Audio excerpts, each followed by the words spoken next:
Ang wakas ay malapit na. Nang higit pa sa ating naiisip. Sa mga panahong nakalipas, bago pa ang paglalang sa mundo, ang isang tunggalian ay nagsimula na. Isang tunggalian sa pagitan ng dalawang kapangyarihan. Isang tunggalian sa pagitan ng mabuti at masama. Isang tunggalian na magpapabago sa takbo ng panahon. Ito ang malaking tunggalian.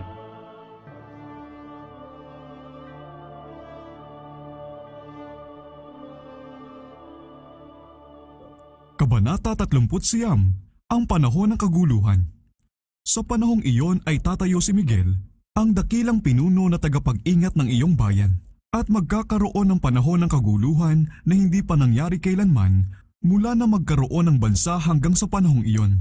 Ngunit sa panahong iyan ay maliligtas ang iyong bayan, bawat isa na ang pangalan ay matatagpuang nakasulat sa aklat. Daniel 12:1. Kapag nagtapos na ang mensahe ng ikatlong anghel, ang kahabagan ay hindi na magtatanggol pa para sa mga makasalanang naninirahan sa lupa. Natapos na ng bayan ng Diyos ang kanilang gawain. Tinanggap na nila ang huling ulan, ang kaginhawahan mula sa harapan ng Panginoon. Hosea 6:3, Gawa 3:19, at handa na sila para sa oras ng pagsubok na kakaharapin nila. Ang mga anghel ay dali-daling nagpaparoot parito sa langit. Ibinalita ng isang anghel na galing sa lupa na tapos na ang kanyang gawain. Ang huling pagsubok ay naibigay na sa sanglibutan at lahat na nagpatunay na sila'y tapat sa mga banal na tuntunin ay nakatanggap na ng tatak ng Diyos na buhay. Apokalipsis 7:2. At pagkatapos ay tumigil na si Jesus sa kanyang pamamagitan sa sangtuwaryo sa langit.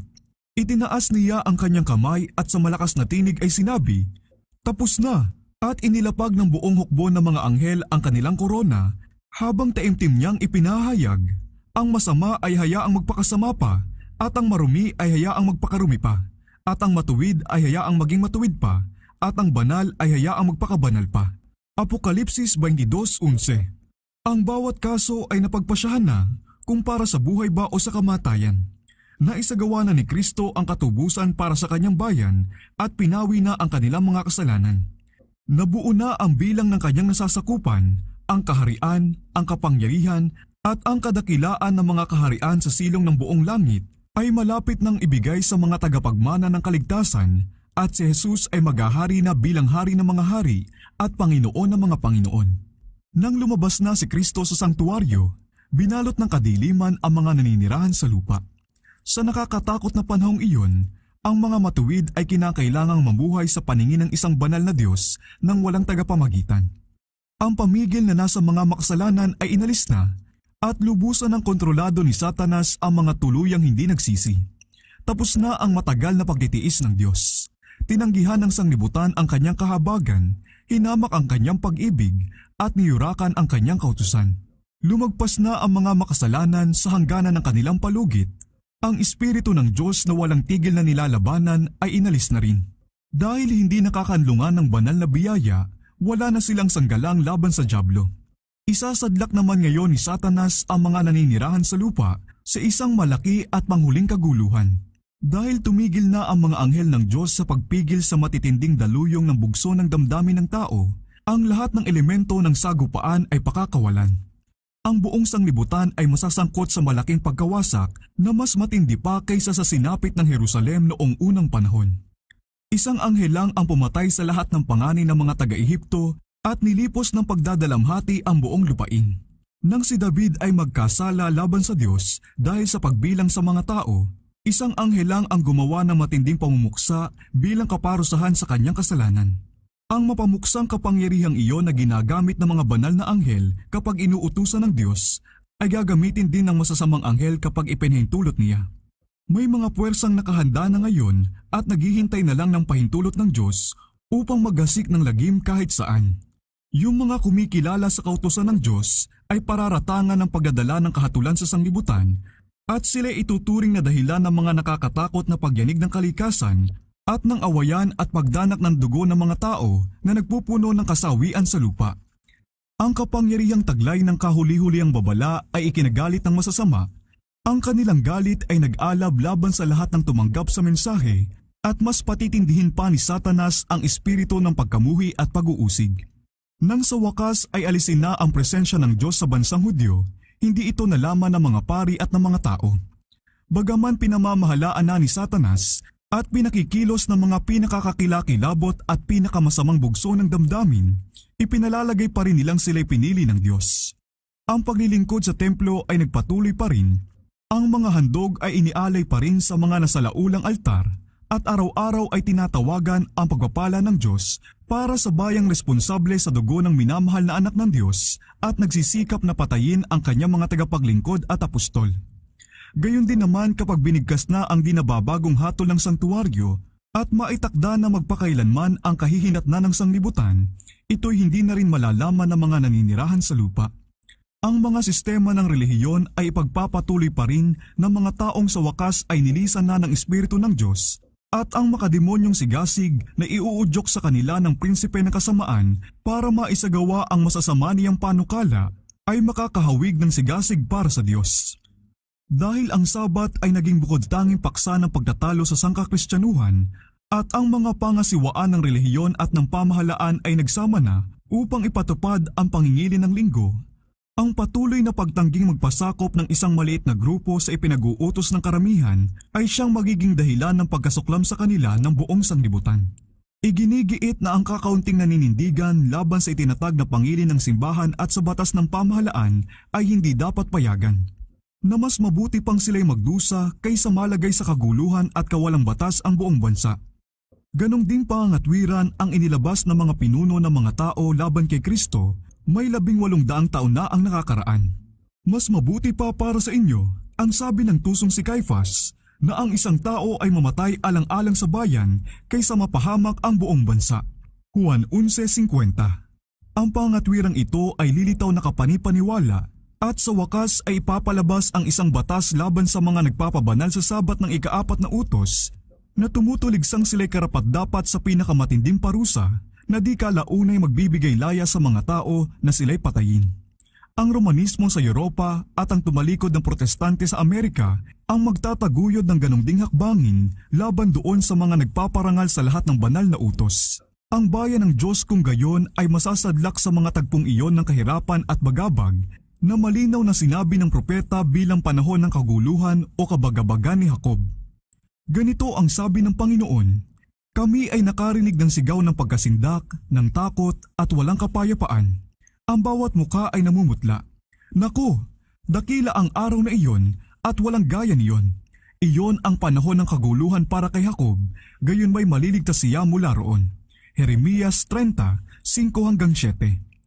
Ang gabi ng matinding hirap ni Jacob nang siya'y makipagbuno sa pananalangin upang makaligtas sa kamay ni Esau, Henesis 32:24-30, ay kumakatawan sa magiging karanasan ng bayan ng Diyos sa panahon ng kabagabagan.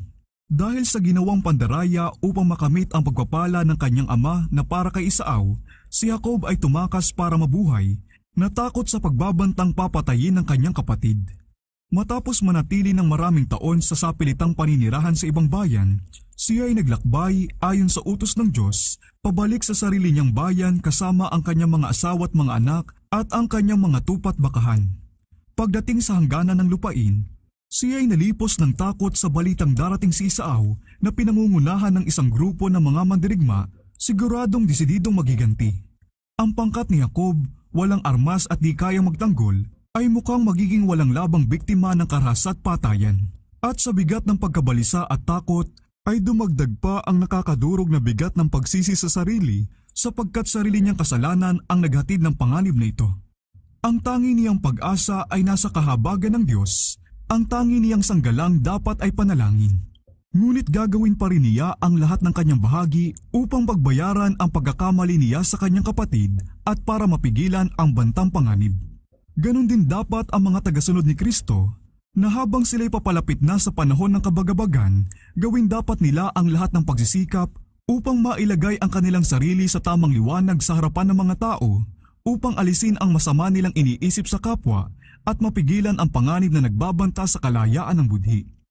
Nang mailayo na niya ang kanyang pamilya upang hindi nila makita ang kanyang pagkabagabag, si Jacob ay naiwang mag-isa upang mamagitan sa Diyos. Ipinahayag niya ang kanyang kasalanan at mapagpasalamat niyang kinilala ang kahabagan ng Diyos sa kanya, samantalang sa malalim na kapakumbabaan ay isinasamo niya ang tipa ng ginawa ng Diyos sa kanyang mga ninuno at ang mga pangako sa kanya sa pangitain noong gabi sa Betel at sa lupaing pinaninirahan niya. Ang krisis sa kanyang buhay ay dumating na, ang lahat ng bagay ay nanganganib. Sa kadiliman at pag-iisa ay patuloy siyang nanalangin at nagpakumbaba sa harapan ng Diyos. Walang ano-ano'y isang kamay ang humawak sa kanyang balikat. Akala niya'y isang kaaway ang gustong pumatay sa kanya at sa buong lakas ng pagiging desperado ay nakipagbuno siya sa umatake sa kanya. Nang magbubukang liwayway na, inilabas na ng estranghero ang kanyang pambihirang kapangyarihan. Sa kanyang paghipo lamang, si Jacob ay parang naparalisa at siya'y napasubsob na isang mahina't umiiyak na taong nagsusumamo sa leeg ng mahiwaga niyang kalaban. Alam ni Jacob ngayon na ang anghel ng tipan ang katunggali niya. Bagaman baldado na at dumaranas ng pinakamatinding kirot, hindi pa rin niya isinuko ang kanyang hangarin. Matagal na niyang tiniis ang kaguluhan ng isip, pagsisisi at kabagabagan dahil sa kanyang kasalanan. Kailangan niya ngayong makasiguro na ito'y napatawad na nga. Ang banal na panauhin ay parang aalis na, ngunit si Jacob ay yumakap ng mahigpit sa kanya, sumasamo para sa pagpapala. Nakiusap ang anghel, "Bitawan mo ko, sapagkat magbubukang liwayway na." Subalit sinabi ng patriarka, "Hindi kita bibitawan malibang ako'y mabasbasan mo." Anong laking tiwala, anong tinding katatagan at pagpupursigi ang itinanghal dito. Kung ito'y kayabangan lamang at mapangahas na kahilingan, si Jacob sana'y agad nang namatay, subalit ang ginawa niya'y katiyakan ng isang taong nagpapahayag ng kanyang kahinaan at pagiging di karapat-dapat, gayon may nagtitiwala sa kaawaan ng Diyos na tumutupad ng tipan. Siya'y nakipagbuno sa anghel at nanaig, Hoseas 12:4, sa pamamagitan ng pagpapakumbaba, pagsisisi at pagsusuko ng sarili. Ang makasalan at nagkakamaling taong ito ay nanaig sa kamahalan ng langit. Nanginginig niyang hinawakan ng mahigpit ang mga pangako ng Diyos at ang puso ng walang hanggang pag-ibig ay hindi makatanggi sa pakiusap ng makasalanang ito. Bilang katunayan ng kanyang pananagumpay at bilang panghimok sa iba na gayahin ang kanyang halimbawa, ang kanyang pangalan ay binago mula sa pangalang nagpapaalala sa kanyang kasalanan tungo sa pangalang gumugunita sa kanyang tagumpay. At ang katotohanan ng si Jacob ay nanaig sa Diyos ay isang kasiguruhan na siya'y mananaig din sa mga tao. Hindi na siya natatakot na makaharap ang galit ng kanyang kapatid sapagkat Panginoon ang kanyang sanggalang. Pinaratangan ni Satanas si Jacob sa harapan ng mga anghel ng Diyos. Inaangkin ang karapatang siya'y patayin dahil sa kanyang kasalanan. Kinilos niya si Esau na magmarsa laban sa kanya at sa loob ng mahabang gabi ng pakikipagbuno sa patriarka, pinagsikapan ni Satanas na ipilit sa kanya ang pagkadama ng kanyang kasalanan upang panghinaan siya at bumitaw sa pagkakahawak niya sa Diyos. Halos mawalan na ng pag-asa si Jacob, subalit batid niyang kapag walang tulong na galing sa langit, siya'y mapapahamak. Taos-puso niyang pinagsisihan ang kanyang malaking kasalanan at siya'y nagsumamo sa kaawaan ng Diyos. Hindi siya mapatalikod sa kanyang hangarin, kundi kumapit ng matatag sa anghel at iginiit ang kanyang kahilingan ng may maalab at napakasaklap na pagtangis hanggang siya'y manaig. Kung paanong inimpluwensyahan ni Satanas si Esau na magmarcha laban kay Jacob, ganun din niya susulsulan ang mga masama upang puksain ang bayan ng Diyos sa panahon ng kabagabagan. At kung paano niyang pinaratangan si Jacob, igigiit din niya ang kanyang mga paratang laban sa bayan ng Diyos. Ibinibilang niyang sakop niya ang buong sanglibutan, subalit ang maliit na grupong sumusunod sa mga utos ng Diyos ay kumakalaban sa kanyang paghahari. Kung malilipol niya sila sa lupa, ang tagumpay niya ay malulubos. Nakikita niyang binabantayan sila ng mga banal na anghel at nahihiwatigan niyang ang kanilang mga kasalanan ay napatawad na. Ngunit hindi niya alam na ang kanilang kaso ay napagpasyahan na sa sangtuwaryo sa langit. Tumpak ang pagkaalam niya sa mga kasalanang iniudyok niyang gawin nila at inihaharap niya ang mga ito sa Diyos sa pinalabis na liwanag. Ipinapakitang ang mga taong ito gaya niya ay talagang nararapat ding alisin sa pabor ng Diyos.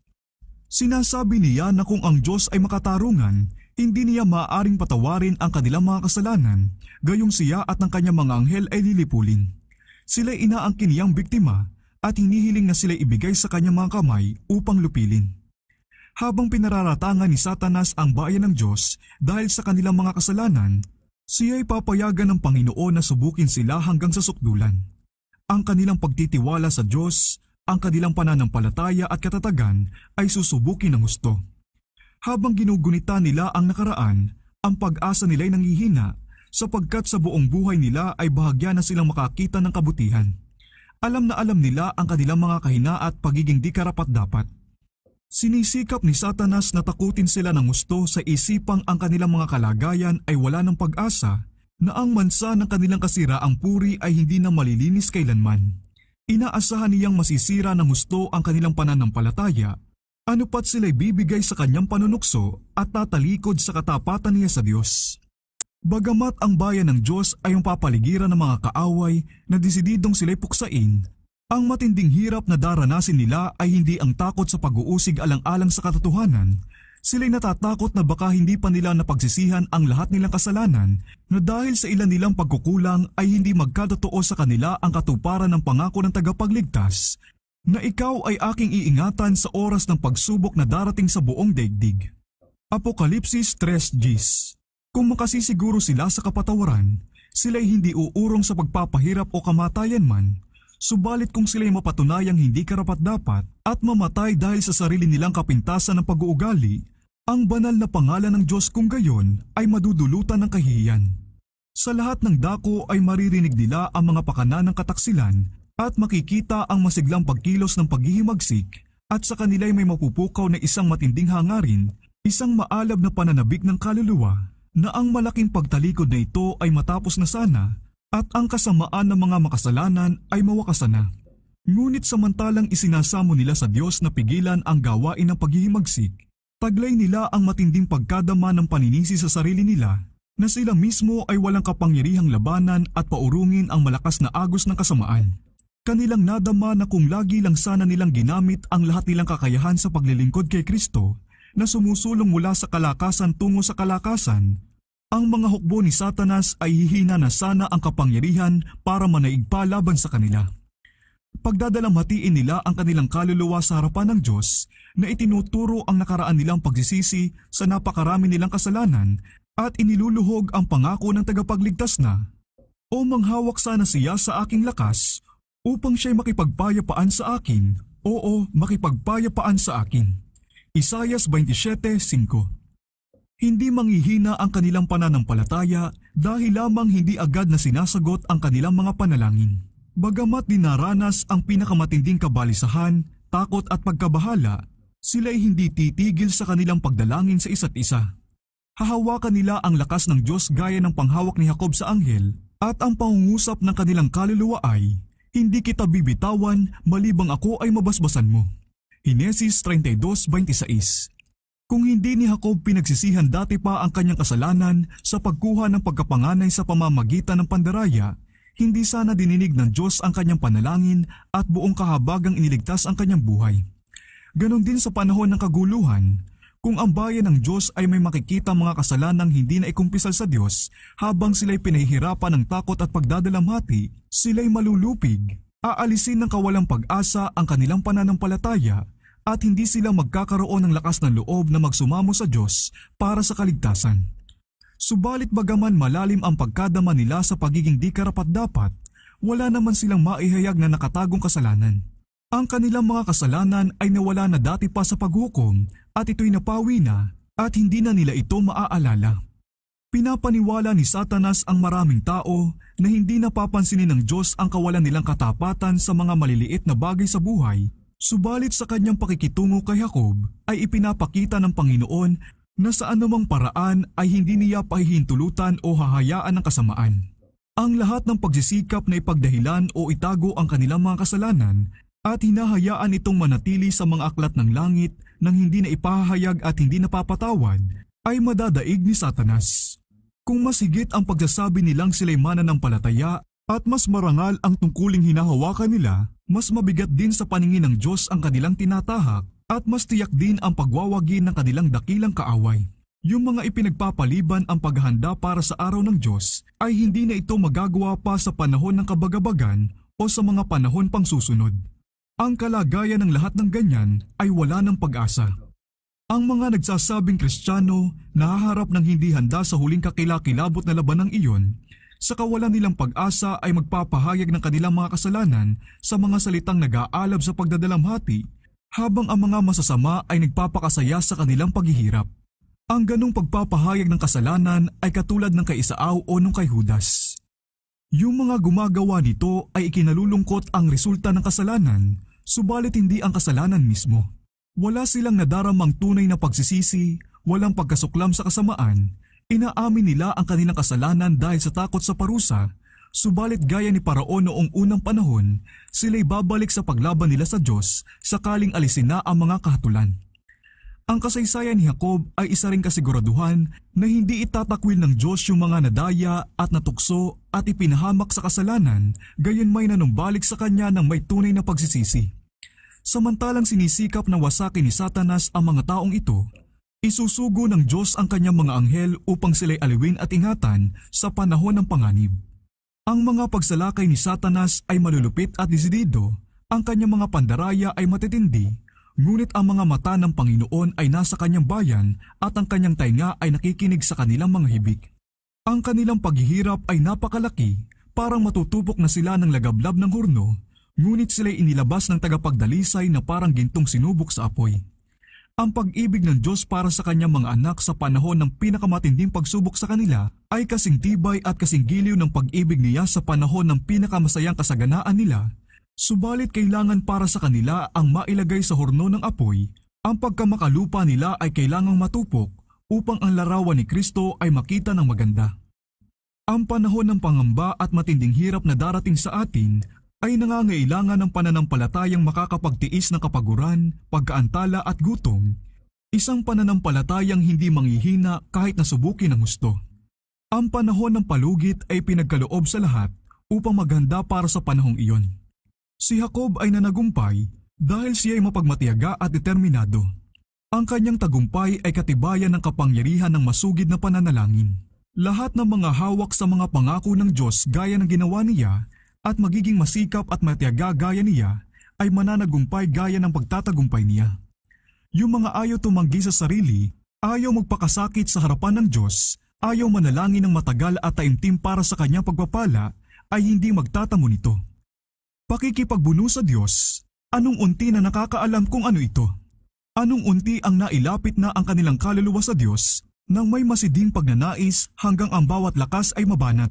Kapag rumagasa sa mga nagsusumamo ang alon ng kawalang pag-asa na hindi maipahayag ng pananalita, anong unti ang nangangapit sa mga pangako ng Diyos nang may pananampalatayang hindi sumusuko? Yung mga nagsasanay ng kakaunting pananampalataya ngayon ay may napakalaking panganib na bumagsak sa ilalim ng kapangyarihan ng pandaraya ni Satanas at sa ilalim ng kautosang pipilit sa budhi. At kahit na makayanan nila ang pagsubok, sila'y mababaon sa mas malalim pang pagkabahala at paghihirap sa panahon ng kaguluhan dahil hindi nila ginawang ugali ang magtiwala sa Diyos. Ang mga leksyon ng pananampalataya na ipinagwalang bahala nila ay mapipilitan nilang pag-aralan sa ilalim ng matinding panggigipit ng panglulupaypay. Kailangang makilala na natin ngayon ang Diyos sa pamamagitan ng pagsubok sa kanyang mga pangako. Itinatala ng mga anghel ang bawat panalangin taimtim at taus-puso. Mas mabuti pang alisin natin ang pagbibigay kasiyahan sa sarili kaysa pabayaan ang pakikipag-usap sa Diyos. Ang pinakamatinding kahirapan, ang pinakamalaking pagtanggi sa sarili na may pagsang-ayon ng Diyos ay mas mainam pa kaysa mga kayamanan, karangalan, kaginhawahan at kaibigan na wala naman ang pagsang-ayon niya. Dapat tayong maglaan ng panahon sa pananalangin. Kung hinahayaan nating mawili ang ating isipan sa mga makasanglibutang kapakanan, maaaring bigyan pa tayo ng panahon ng Panginoon sa pamamagitan ng pag-aalis sa ating mga Diyos-Diyosang kayamanan, mga bahay o mabubungang lupain. Ang mga kabataan ay hindi masusulsulang magkasala kung sila'y tatangging pumasok sa anumang daan, maliban lamang doon sa landasing mahihingi nila ang pagpapala ng Diyos. Kung ang mga mensaherong nagdadala ng huling taimtim na babala sa sanglibutan ay manalangin para sa pagpapala ng Diyos, hindi sa paraang walang sigla, matamlay at matamad-tamad, kundi mataimtim at may pananampalataya gaya ni Jacob, makakasumpong sila ng maraming sitwasyon na masasabi nilang, "Nakita ko ang Diyos na mukhaan at naligtas ang aking buhay." Henesis 32:30. Sila'y ituturing ng langit na mga prinsipe, may kapangyarihang manaig sa Diyos at sa mga tao. Ang panahon ng kaguluhan na hindi pa nangyari kailanman ay malapit ng mahayag sa atin, kaya't kakailanganin natin ang isang karanasan na wala pa sa atin ngayon, subalit maraming tao ang napakatamad upang makamit ito. Kadalasang nangyayari na ang kaguluhan ay mas malaki habang inaasahan pa kaysa sa tunay na pangyayari. Subalit hindi ganito sa krisis na kakaharapin natin. Ang pinakamalinaw na paglalahad ay hindi kayang masaklaw ang lawak ng kakilakilabot na karanasang iyon. Sa panahon ng pagsubok, ang bawat kaluluwa ay kailangang tumayo sa harapan ng Diyos para sa kanilang sarili. Bagaman sina Noe, Daniel at Job ay nasa lupaing iyon, habang buhay pa ako, sabi ng Panginoong Diyos, hindi nila maililigtas ang mga anak na lalaki o babae man. Ang kanila lamang ililigtas ay ang kanilang sariling buhay sa pamamagitan ng kanilang katuwiran. Ezekiel 14:20. Ngayon, habang ang dakilang punong pari ay gumagawa pa ng katubusan para sa atin, dapat nating sikaping maging sakdal kay Kristo. Maging sa isang kaisipan ay hindi maaaring mapasuko ang ating tagapagligtas sa kapangyarihan ng tukso. Si Satanas ay humahanap ng ilang lugar sa puso ng tao na matutungtungan niya. May mga makasalanang hilig na iniingatan na sa pamamagitan nito'y iginigiit ng kanyang mga tukso ang kapangyarihan nila. Ngunit sinasabi ni Kristo tungkol sa kanyang sarili, dumarating ang pinuno ng sanglibutan. Siya'y walang kapangyarihan sa akin. Juan 14:30. Si Satanas ay hindi nakakita ng anuman sa anak ng Diyos na ikatatamo niya ng tagumpay. Sinunod niya ang mga utos ng kanyang ama at walang kasalanan sa kanya na magagamit si Satanas para sa kanyang kapakinabangan. Ito ang kalagayang dapat kasumpungan sa mga tatayo sa panahon ng kaguluhan. Sa buhay na ito natin dapat ihiwalay ang kasalanan sa atin sa pamamagitan ng pagsampalataya sa tumutubos na dugo ni Kristo. Inaanyayahan tayo ng pinakamamahal nating tagapagligtas na ipagkaisa ang ating sarili sa Kanya, na isanib ang ating kahinaan sa Kanyang lakas, ang ating kawalang alam sa Kanyang karunungan, ang pagiging di karapat-dapat natin sa Kanyang pagiging karapat-dapat. Ang patnubay ng Diyos ang siyang paaralan kung saan natin dapat matutunan ang kaamu at kababaang loob ni Jesus. Laging inilalagay ng Panginoon sa ating harapan, hindi ang daang gusto nating piliin na parang mas madali at mas maganda para sa atin, kundi ang mga tunay na layunin ng buhay. Nasa atin na kung makikipagtulungan tayo sa mga ahensyang ginagamit ng langit sa gawain ng pakikiayon ng ating karakter sa banal na huwaran. Walang sino man ang maaaring magpabaya o magpaliban sa gawaing ito nang walang pinakakakilakilabot na panganib sa kanilang kaluluwa. Sa pangitain ay nakarinig si Apostol Juan ng malakas na tinig sa langit na sumisigaw, "Kahabag-habag ang lupa at dagat sapagkat ang dyablo'y bumaba sa inyo na may malaking puot. Palibhasa'y alam niya na maikli na lamang ang kanyang panahon." Apokalipsis 12:12. Kakilakilabot ang mga pangyayaring nagpalabas sa bulalas na ito mula sa makalangit na tinig. Ang galit ni Satanas ay patindi ng patindi habang umiikli ang kanyang panahon at ang kanyang gawain ng pandaraya at pangawasak ay hahantong sa sukdulan nito sa panahon ng kaguluhan. Nakakatakot na mga pambihirang panoorin ang di kalaunay mahahayag na sa kalangitan bilang katibayan ng kapangyarihan ng mga demonyong gumagawa ng mga kababalaghan. Ang mga espiritu ng dyablo ay magpupunta sa mga hari sa lupa at sa buong sanglibutan upang kandaduhan sila sa pagkadaya at himukin silang makiisa kay Satanas sa huli niyang pakikipagpunyagi laban sa pamahalaan ng langit. Sa pamamagitan ng mga ahensyang ito, ang mga pinuno at mga mamamayan ay pare-parehong madadaya. May mga taong lilitaw na nagpapanggap na si Kristo mismo at aangkinin ang pangalat pagsambang na uukol lamang sa manunubos ng sanglibutan. Gagawa sila ng mga kahangahangang himala ng pagpapagaling at magsasabing sila'y nakakatanggap ng mga kapahayagang mula sa langit na salungat naman sa patotoo ng mga kasulatan. Bilang sukdulang yugto sa dakilang drama ng pandaraya, si Satanas mismo ay gagayahin si Kristo. Ang iglesia ay matagal nang nagsasabing naghihintay sa pagdating ng tagapagligtas bilang katuparan ng mga inaasahan nito. Ngayoy palalabasin ng dakilang mandaraya na dumating na si Kristo. Sa iba't ibang bahagi ng mundo ay ihahayag ni Satanas ang kanyang sarili bilang isang dakilang katauhang nakakasilaw ang kaningningan, kapareho ng pagkakalarawan sa anak ng Diyos na ipinakita ni Juan sa Apokalipsis. Apokalipsis 1:13-15. Ang kaluwalhatiang pumapalibot sa kanya ay hindi mahigitan ng anumang bagay na nakita na ng mga mata ng tao. Ang sigaw ng tagumpay ay aalingaw-ngaw sa himpapawid. Dumating na si Kristo! Dumating na si Kristo! Ang mga tao ay magpapatira pa bilang pagsamba sa Kanya habang itinataas niya ang Kanyang mga kamay at bumibigkas ng pagpapala sa kanila gaya noong pagpalain ni Kristo ang Kanyang mga alagad nang siya'y narito pa sa lupa. Ang Kanyang tinig ay banayad at maamo, gayon may punong-puno ng himig. Sa isang malumanay at maawaing boses ay sasabihin niya ang ilan sa mga magigiliw at makalangit na katotohanan ng iyon na sinabi ng tagapagligtas. Pagagalingin niya ang mga sakit ng mga tao at pagkatapos, sa pagpapanggap niyang Kristo ay sasabihin niyang ginawa na raw linggo ang Sabat at ipag-uutos sa lahat na pabanalin ang araw na binasbasan niya. Sasabihin niya na yung mga nagpupumilit na ingatan ang kabanalan ng ikapitong araw ay lumalapastangan sa kanyang pangalan dahil sa pagtangging makinig sa kanyang mga anghel na isinugo niya sa kanila dala ang liwanag at katotohanan. Ito ang makapangyarihan at di mapigilang pagkadaya. Katulad sa mga Samaritanong nadaya ni Simon Magus, napakaraming tao mula sa pinakahamak hanggang sa pinakadakila ang magbibigay pansin sa mga salamangkang ito na sinasabing ito'y ang kapangyarihan ng Diyos. Gawa 8:10. Ngunit ang bayan ng Diyos ay hindi madadaya at maililigaw. Ang mga turo ng huwad na Kristong ito ay hindi kasang-ayon ng mga kasulatan. Ang kanyang pagpapala ay binigkas sa mga sumasamba sa hayop at sa larawan nito, sa mismong mga taong sinasabi ng Biblia na pagbubuhusan ng walang halong galit ng Diyos. At bukod pa rito, si Satanas ay hindi pinahihintulutang gayahin ang paraan ng pagdating ni Kristo.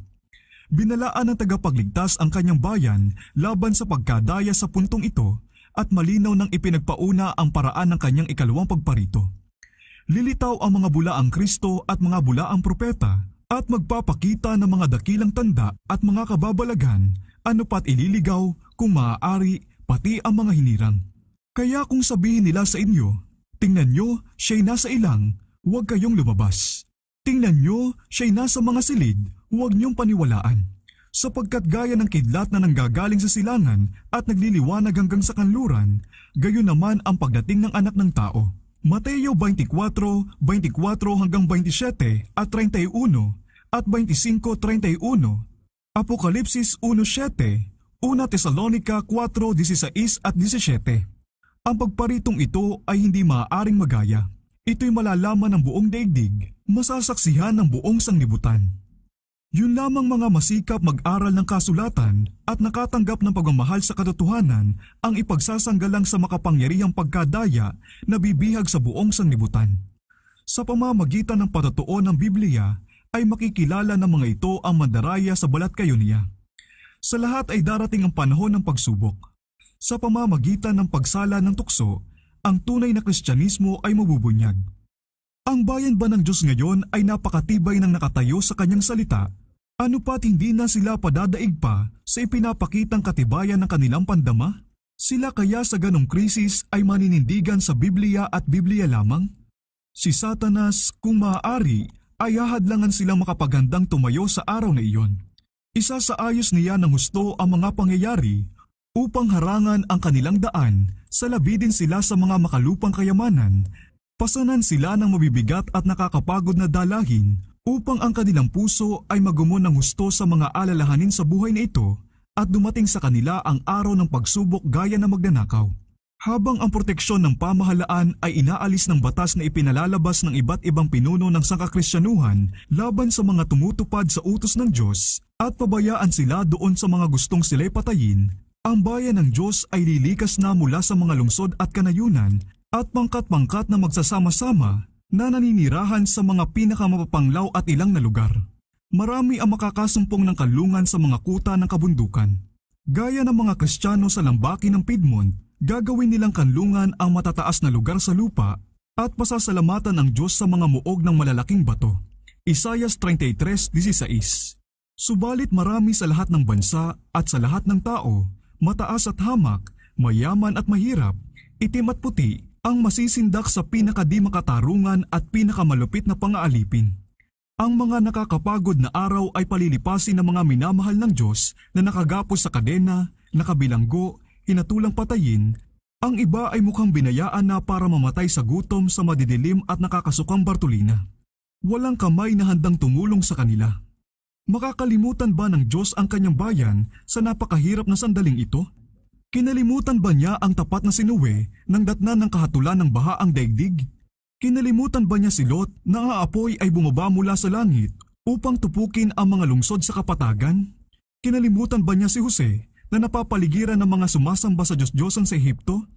Kinalimutan ba niya si Elias nang pagbantaan ito ng sumpa ni Jezebel na sasapitin din ang sinapit ng mga propeta ni Baal? Kinalimutan ba niya si Jeremias sa madilim at mapanglaw na balong bilangguan nito? Kinalimutan ba niya ang 3 mararangal na kabataan doon sa naglalagablab na horno o kaya si Daniel sa yungib ng mga leon? Ngunit sinabi ng Zion, "Pinabayaan ako ng Panginoon, kinalimutan ako ng aking Panginoon." Malilimutan ba ng babae ang kanyang batang pasusuhin na siya'y hindi mahahabag sa anak ng kanyang sinapupunan? Oo, ang mga ito'y makakalimot, ngunit hindi kita kalilimutan. Narito aking iniukit ka sa mga palad ng mga kamay ko. Isaias 49:14-16.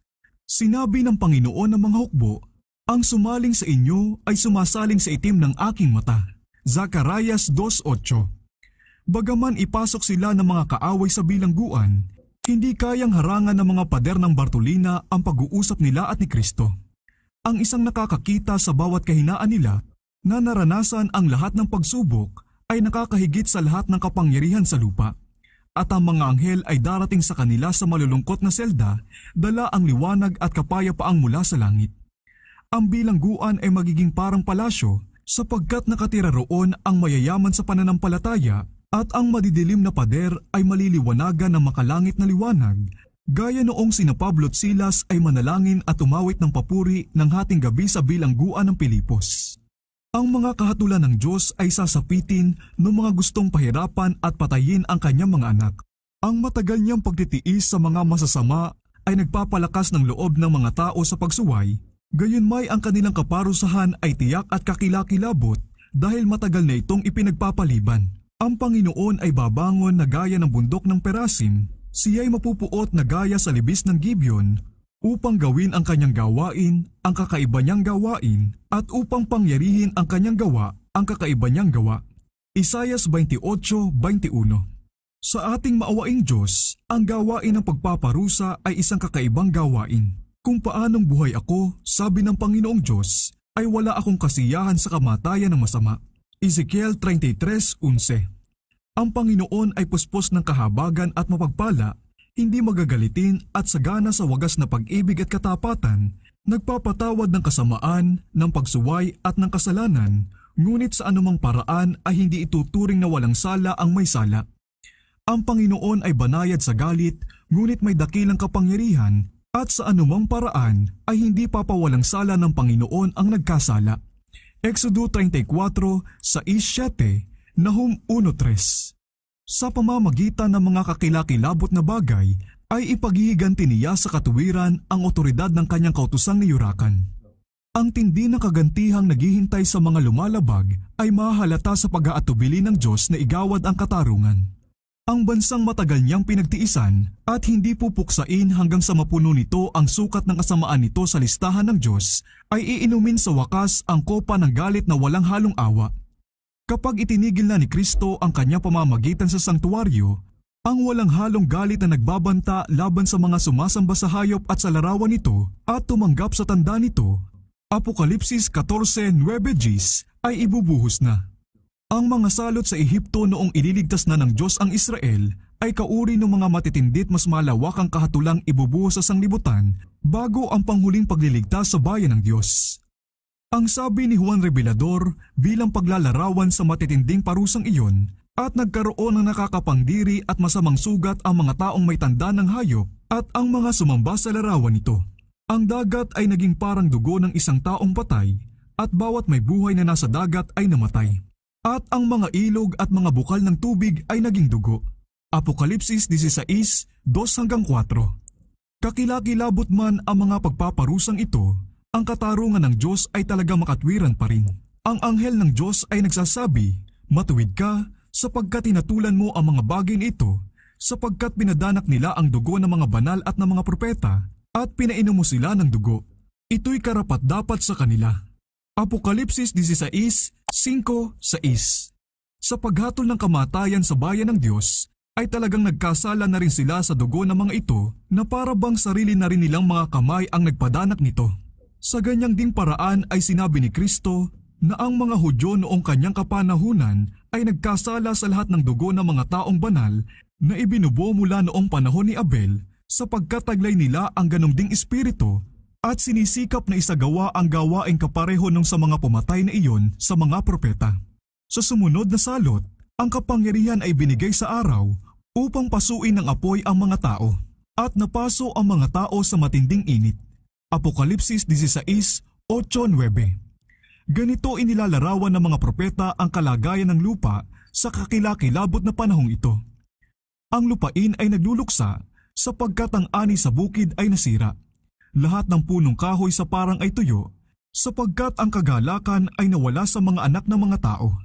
Ang mga binhi ay natutuyo sa ilalim ng lupa, ang mga kamalig ay walang laman. Nag-uungalan ang mga hayop, ang mga kawan ng mga baka ay nalilito sapagkat wala silang pastulan. Ang mga tubig sa batis ay natutuyo at tinutupok ng apoy ang mga pastulan sa ilan. Ang mga awit sa templo ay magiging mga panagoy sa araw na iyon, sabi ng Panginoong Diyos. Darami ang mga bangkay na itinatapon sa bawat dako, tahimik silang itatapon. Joel 1:10-12, 17-20, Amos 8:3. Ang mga salot na ito ay hindi pangkahalatan dahil kung gayoy mamamatay ng lahat ang mga naninirahan sa lupa. Ngunit ang mga ito ang magiging pinakakalagim-lagim na parusang kailanmay naranasan ng mga tao. Ang lahat ng kahatulan sa mga tao bago magsara ang pintuan ng awa ay nahahaluan ng awa. Ipinagsanggalang na namamagitang dugo ni Kristo ang makasalanan mula sa pagtanggap ng buong kaparusahan para sa kanyang kasalanan, ngunit sa huling paghatol, ang puot ay ibubuhos ng walang halong awa. Sa araw na iyon ay napakaraming maghahangad sa proteksyon ng kahabagan ng Diyos na napakatagal nilang hinahamak. Ang mga araw ay dumarating, sabi ng Panginoong Diyos, na ako'y magpapasapit ng tagutom sa lupain, hindi tagutom sa tinapay o pagkauhaw sa tubig, kundi sa pakikinig sa mga salita ng Panginoon. At sila'y lalaboy mula sa dagat hanggang sa dagat at mula sa hilaga hanggang sa silangan, sila'y tatakbo ng paroot parito upang hanapin ang salita ng Panginoon at hindi nila ito matatagpuan. Amos 8:11-12. Ang bayan ng Diyos ay hindi ligtas sa paghihirap, subalit bagaman inuusig at binabagabag, bagaman nagtitiis ng kasalatan at nagdaranas ng kakulangan sa pagkain, sila'y hindi babayaang mamatay. Ang Diyos na nangalaga kay Elias ay hindi lalampasan ang kahit isa sa mga anak niyang mapagsakripisyo. Siyang kayang bilangin ang mga buhok ng kanilang ulo ay mangangalaga sa kanila, at sa panahon ng tagutom ay mabubusog sila. Habang ang mga masasama ay nangamamatay dahil sa gutom at salot, ipagsasanggalang naman ng mga anghel ang mga matutuwid at ibibigay ang kanilang mga pangangailangan. Para sa kanya na lumalakad ng matuwid ay ang pangakong, ang kanyang tinapay ay ibibigay sa kanya, ang kanyang tubig ay sasagana. Kapag ang dukha at nangangailangan ay humahanap ng tubig at wala, at ang kanilang dila ay natutuyo dahil sa uhaw, akong Panginoon ay sasagot sa kanila, akong Diyos ng Israel ay hindi magpapabaya sa kanila. Isaias 33:15-16 at 41:17.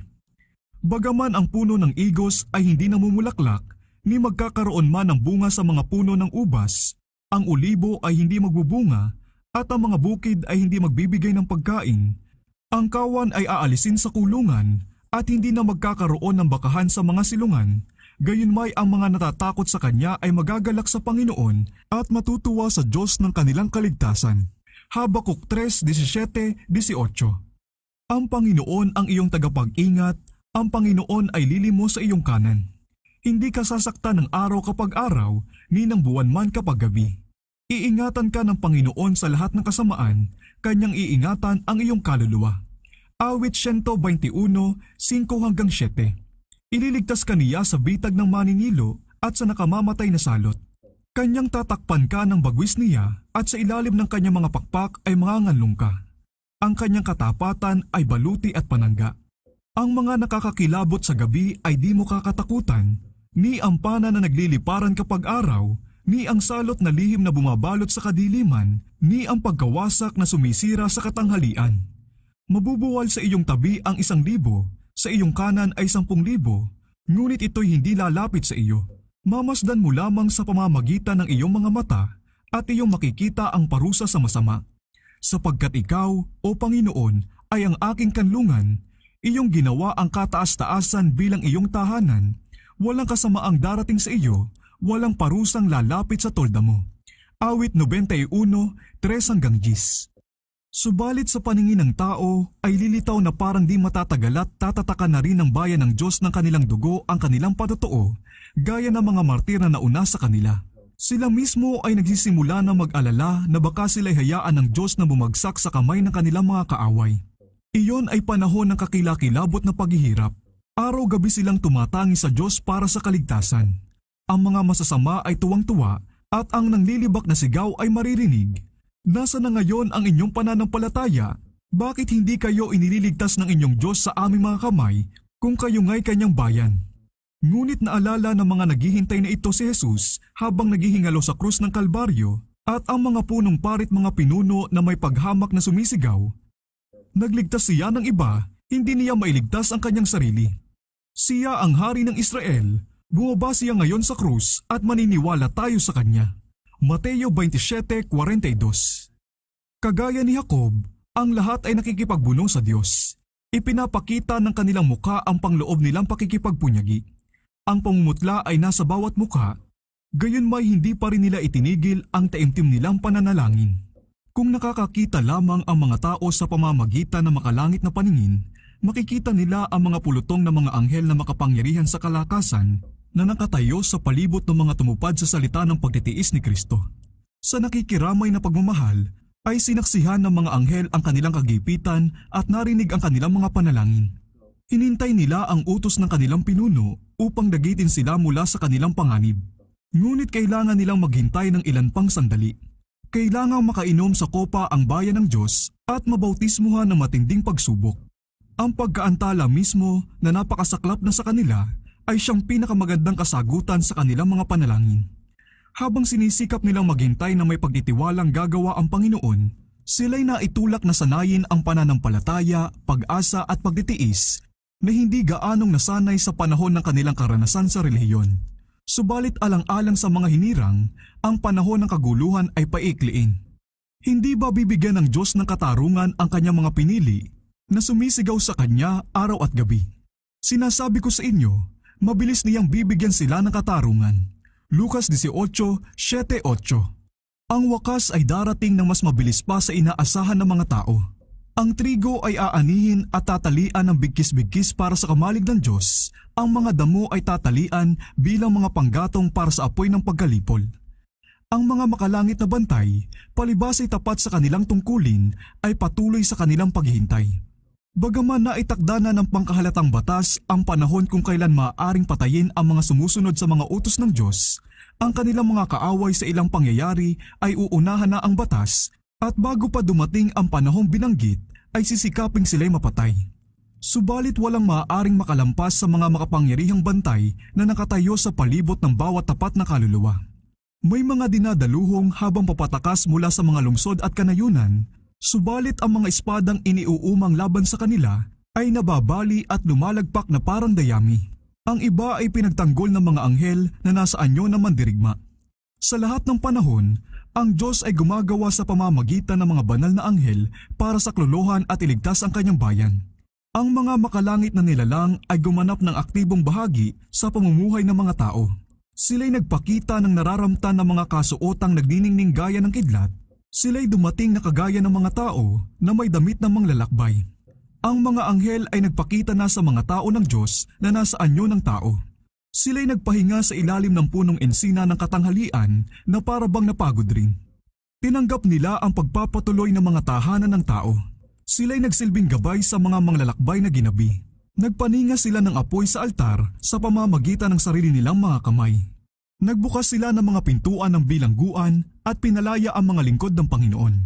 Nakasuot na makalangit na damit, sila'y dumating upang pagulungin ang bato sa libingan ng tagapagligtas. Sa anyong tao, ang mga anghel ay madalas na nasa mga pagtitipon ng mga matutuwid at dinadalaw din nila ang mga kapulungan ng mga masasama gaya ng pagpunta nila sa Sodoma upang itala ang kanilang mga gawain upang alamin kung lumampas na ba sila sa hangganan ng pagtitiis ng Diyos.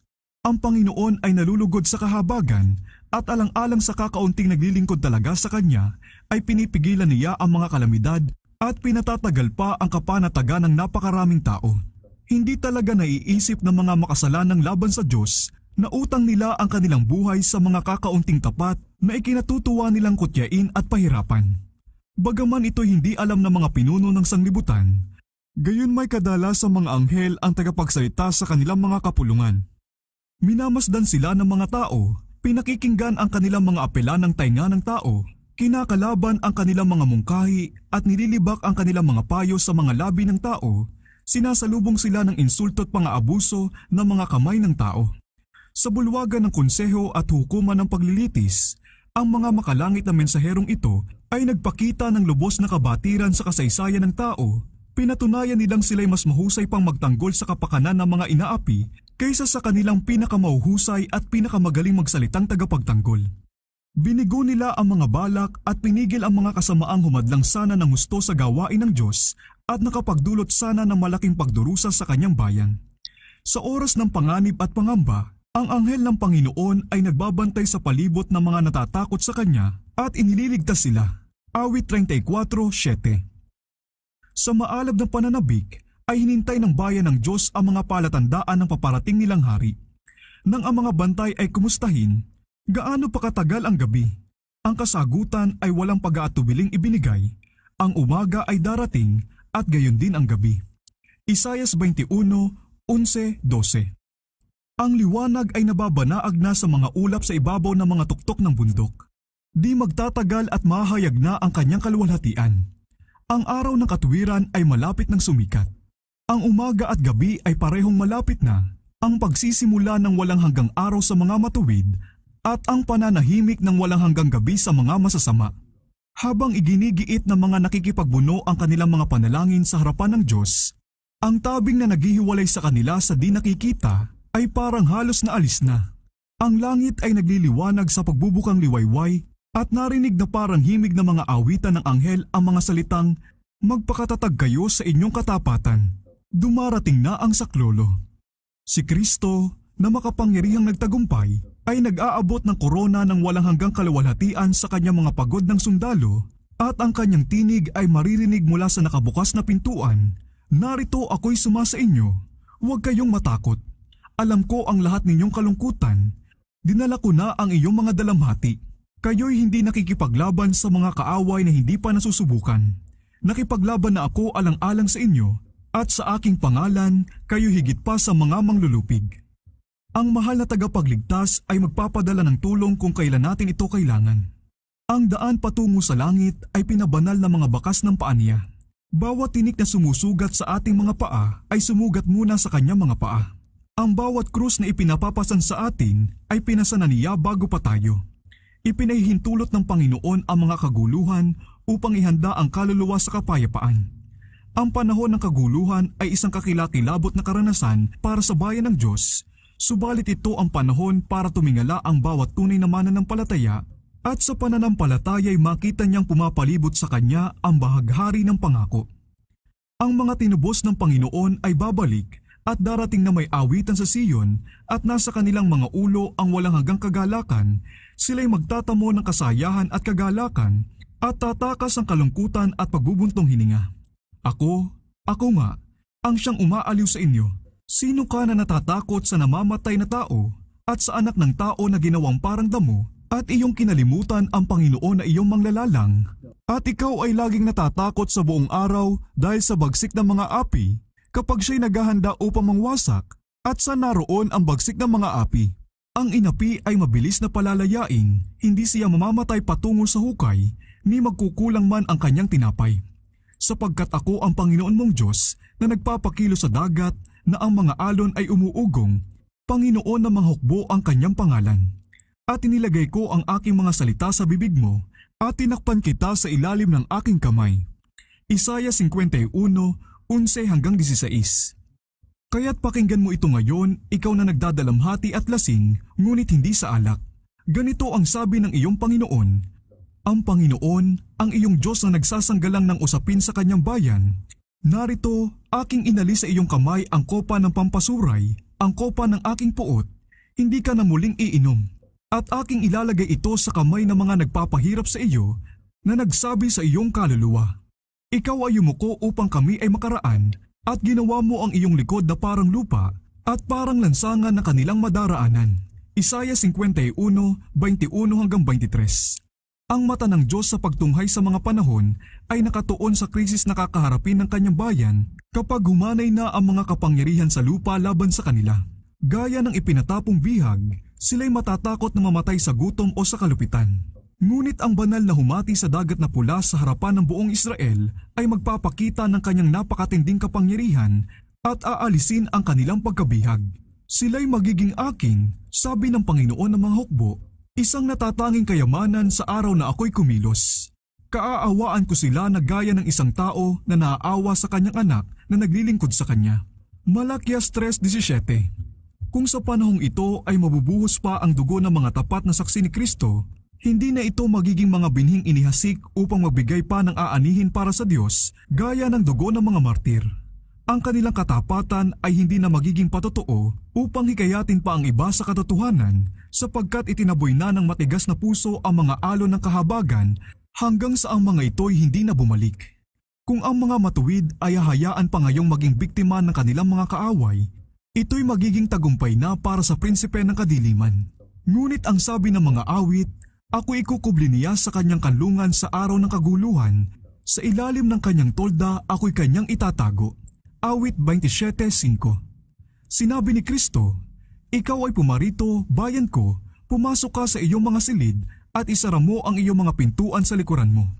Magkubli kang sandali hanggang sa ang galit ay makalampas, sapagkat ang Panginoon ay lumalabas mula sa kanyang dako upang parusahan ang mga naninirahan sa lupa dahil sa kanilang kasamaan. Isaiah 26:20-21. Maluwalhati ang magiging pagliligtas doon sa matiyagang naghintay sa kanyang pagdating na ang mga pangalan ay nakasulat sa aklat ng buhay.